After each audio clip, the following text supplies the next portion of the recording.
Former Grand Wizard of the KKK.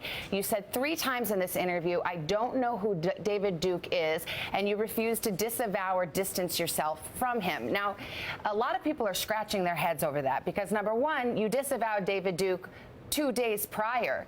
Why are you pretending that you are acting as though you don't know who this person is? Why not disavow David Duke, disavow the KKK? What's going on? Well, first of all, he talked about David Group and other groups. He talked about other groups. Yeah, but you said 3 times, I don't know who David Duke is. No.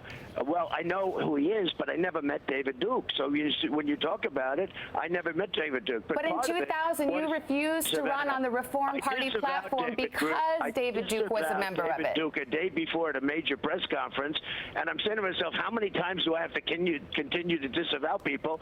And the question was asked about David Duke and various groups, and I don't know who the groups are. I said, would you do me a favor and tell me the groups? He was unable to tell me. He says, I'm just talking about David Duke and the Ku Klux Klan here, and you said, honestly, I don't know David Duke. Okay, so let me tell you, I'm sitting in a house in Florida with a very bad earpiece that they gave me, and you could hardly hear what he was saying, but what I heard was various groups, and I don't mind disavowing anybody, and I disavowed David Duke, and I disavowed him the day before at a major news conference, which is surprising because he was at the major news conference, CNN was at the major news conference, and they heard me very easily disavow David Duke. Now I go and I sit down again. I have a lousy earpiece that is provided by them, and frankly, he talked about groups. He also talked about groups, and I have no problem with disavowing groups, but I'd at least like to know who they are. It would be very fair to disavow a group, Matt, if the group shouldn't be disavowed. I have to know who the groups are,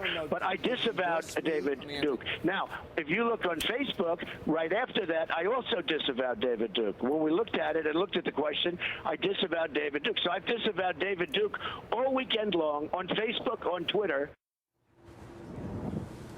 What's your reaction? I don't have one.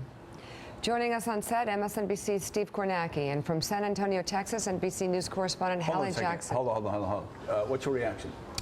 You can't blame an earpiece for that, number one. Number two, he said, I know who David Duke is, but I never met him. That's why I couldn't pass judgment. If you know who David Duke is and what he represents, it's easy to pass judgment.